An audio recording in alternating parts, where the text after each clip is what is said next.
Hey guys, welcome back to my channel. So আবার চলে এসেছি নতুন একটা ছোট্ট রেসিপি নিয়ে তোমাদের সাথে শেয়ার করতে। আর চিড়েটা দেখে তোমরা নিশ্চয়ই বুঝতেই পেরেছো আমি আজকে কী বানাতে চলেছি। আর দেখতে থাকো রেসিপিটা।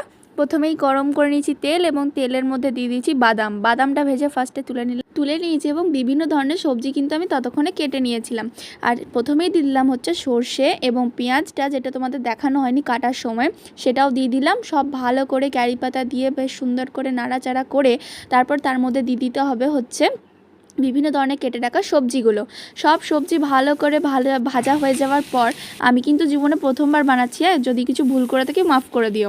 তোমরা যদি আরও ভালোভাবে বানাতে জানো তো সেটা আমাকে কমেন্টে জানিও তোমরা কেমনভাবে বানাও। তো যাই হোক, এবারে আমার কিন্তু দেখতে কিছু দিয়ে দেওয়ার পর এর মধ্যে দিয়ে দিলাম হচ্ছে চিড়ে, তারপর দিয়ে দিলাম বাদাম, কাজু কিশমিশ তো আগেই দিয়ে দিয়েছি। আর মা বললো কড়াইয়ের মাঝখানটা একটু ফাঁক করে দিয়ে দিতে হয় হচ্ছে ঘি এবং এলাচ, যাতে সুন্দর টেস্ট হয়। তো দেখতেই পাচ্ছি আমাদের রিয়াকশান কেমন লাগলো জানাতে ভুলো না। আজকে পর্যন্ত এতটুকুই।